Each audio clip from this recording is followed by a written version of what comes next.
washing off out of dinner key. Bliss came bathing out to sea, we did not forget Lord Calvert and cigarettes. Cast the lines, angled for some snook, then I feel a tug on the hook, so I lean on back and pull up a burlap sack. 'Cause we got square grouper on the line, and we'll have everybody feeling fine. If we can wholesale, we'll nickel and dime, 'cause we go square grouper fishing all the time. Getting chased by Marine Patrol, grab the wheel, almost lose control. Ain't going back to jail, oh help me Lord, we got to dump these bales overboard.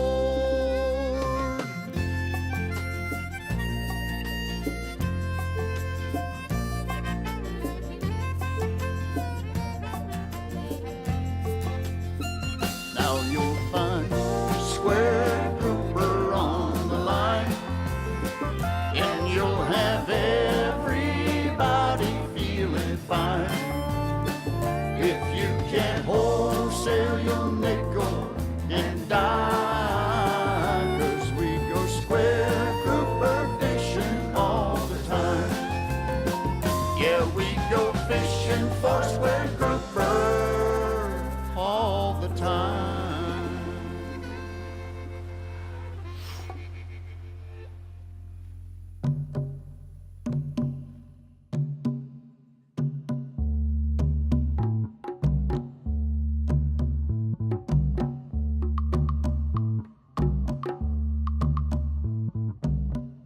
Let's start from the beginning. Page 1 of the Bible, Genesis book 1, verse 29. Behold, I have given you every herb bearing seed which is upon all the face of all the earth. Ganja is a herb bearing seed. There's no dispute about that. One of the things we Americans have always accepted is that people have a right to practice their religion, no matter how unorthodox, without being molested by the law or by the rest of the community. But there's a church in Florida now that lawmen say is stretching that proposition a lot further than most people can accept. Over the years, the people who have lived in this part of Miami Beach often have been famous, sometimes have been notorious, always have been wealthy. The Duke of Windsor, the abdicated King Edward VIII, often stayed with friends in this island neighborhood. Gangster Al Capone once had a not-so-small castle over there. But even Al Capone could not have disturbed his neighbors as much as have the current residents of number 43, Star Island. They're reading from the Bible. In belief, they are a conservative, fundamentalist Christian sect. But that is about the only thing that's traditional about the Coptics. Their presence here has touched off a number of conflicts. Most of it involves a plant they smoke, a fairly common plant that can be found in hundreds of thousands of homes in South Florida, a plant that may be the biggest cash commodity in the Florida economy. The Coptics consider it a sacrament. Their religion is built around it. They say it brings them closer to God. They call it by its Jamaican name, Ganja. And the Coptics said, partake discerning that this is my body and this is my blood. George Washington is known as the father of America. He was the first president of America. There are very few things we are for sure know what the Founding Fathers thought about. But we do know what they would think about cannabis. A society of women known as the Mount Vernon Ladies Association for the Union has preserved the personal diaries of George Washington. So here's George Washington that said, concerning the Indian hemp seed, plant it everywhere.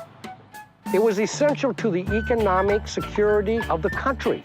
He not only considered ganja a herb, but he considered it a pillar of colonial civilization. It provided our forefathers with an economic foundation to build and expand. That's the secret history of marijuana that they really don't want the people to know, that this country was truly founded on it, economically.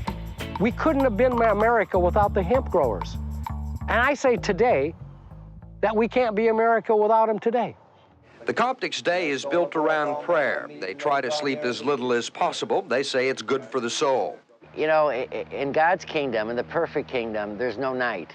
We would sit together and smoke ganja and listen to God's holy prophet talk till often 1, 2 o'clock in the morning, knowing that at 4 o'clock the next day, and you know, it was never difficult. Though there is no formal marriage ceremony, the Coptic women must be faithful and subject to their husbands. Well, my main concern for the day is that my husband, that I can fulfill the requirements that he needs. The Coptics see modern society as morally and socially corrupt. They preach against homosexuality, masturbation, oral sex, abortion, and birth control. They believe in sexual contact only for procreation. Close your eyes and it could be Anita Bryant talking.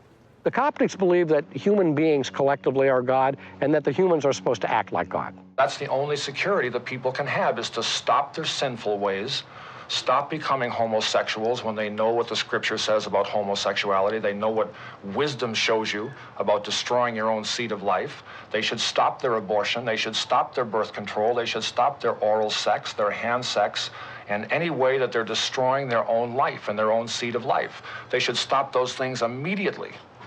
And they should have known to be smoking ganja from a long time. For how is it that I know to?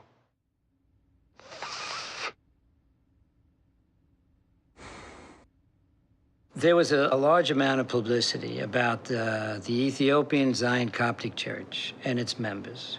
One particular member was very outspoken and seemed to thrive on the media attention that he and that group of people received. His stage name was Brother Love. Their leader here on Star Island is a 6-foot, 7-inch former Catholic from Boston named Thomas Riley. He prefers to be known as Brother Love. They can't deceive me anymore. They can't tell me that this is a drug. They can't tell me that this is a crime. They can't tell me it causes murder, insanity, or death. They can't tell me it will make me take heroin. They can't tell me anything except that God made it, and he made it for I. They advertise themselves, together with a biblical plug for marijuana, in the Miami telephone book Yellow Pages. And they publish an expensive newspaper. We were printing a newspaper at the time called Coptic Times, and it was going throughout the whole world. To learn more about the Coptic Church, we provide free of charge a free lifetime subscription to our free publication, The Coptic Times. The Coptic Times is available by writing to the address which you will see on your screen. The Coptic Hour. It was a show that was put together by Brother Tommy. Welcome to the Ethiopian Zion Coptic Church Hour. They rented in Sunday morning or something during a church slot where you could rent time on television. And I think it actually aired for maybe 30 seconds or something like that, and then they took it off. The Coptics claim that their mother church is on the Caribbean island of Jamaica. A number of these white guys from the Northeast were all going to school, college, and they kind of wanted to change the world, so to speak. And they got fed up insofar as how the U.S. was doing things, and I guess they took it upon themselves and said, let's get out of here, basically, and they went to Jamaica. They came looking for marijuana, and they found it and bought it in the slums of Kingston from this Jamaican, Keith Gordon. At the same time, Gordon introduced them to an obscure Christian sect. This was the Ethiopian Zion Coptic Church. After college, I was searching for something more than just a job and a life that I had seen my father live and everyone else. I knew there was something more to life than that. It was then that I went to a camp near Kingston. And I think I was probably the first white man or the first American brother. So I went back to the States and I went to my parents first and told us that I bucked up God. Now they brought me up in the Jewish religion. They didn't want no part of me. They ran me away. When I found a black man down in Jamaica and he taught me civilization where I could start afresh, at that time I changed my ways and became part of the Coptic faith. My friend said he was going to a gospel camp. It was in the mountains of Jamaica. And so I asked him what was there, what he saw. And he told me that he saw a black and white man sitting together, smoking ganja, and speaking the truth. And so I said, well, that sounds good to me. I hung out in Miami for a while until I got enough money to get the ticket. And we flew down there and landed and drove way out into the bush of Jamaica. And there's this temple that they built kind of up on this little hill, and you start hearing this sound. And it's a sound like you've never heard. It's not the sound of people singing. It's the sound of people chanting.